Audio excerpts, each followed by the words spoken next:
নিজের জীবনকে প্রতিষ্ঠা করার অপর নাম মানসিক সংগ্রাম।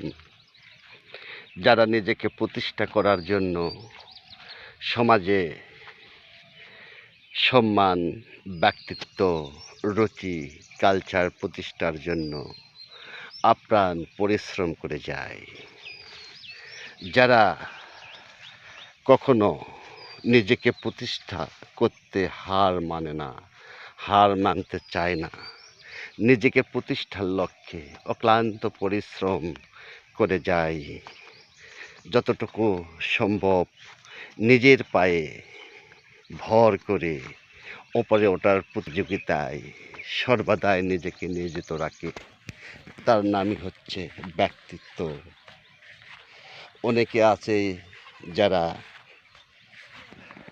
সম্মান নষ্ট করে, বিনষ্ট করে, অন্যের অর্থ আত্মসাৎ করে নিজেকে প্রতিষ্ঠিত করতে চায়। তাদের জীবনের দুঃখ তো বটেই, থাকবে লেগে, একদিন না একদিন পরাজয় ঘটবে।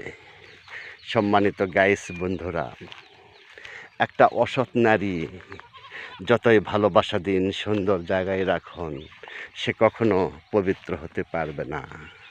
কেননা তার নিশাতে পরিণত হয়েছে।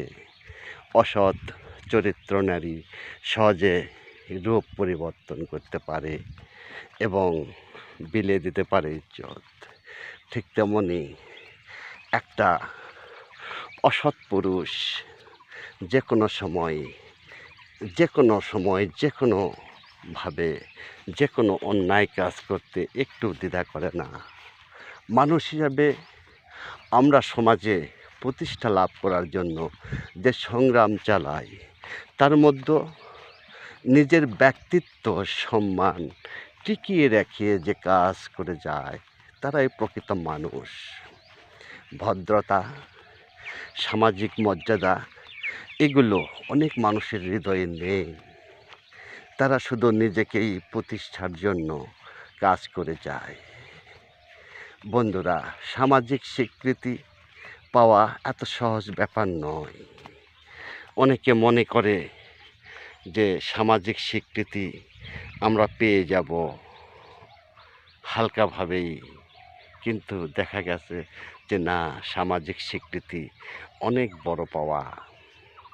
নিজের জীবনকে প্রতিষ্ঠিত করার সঙ্গে সঙ্গে সামাজিক, রাজনৈতিক, অর্থনৈতিক দিক দিয়ে যখন নিজেকে প্রতিষ্ঠা করতে পারবে, ঠিক তখনই সামাজিক স্বীকৃতি মিলবে। আপনি ট্যালেন্ট অনেক বেশি সুন্দর,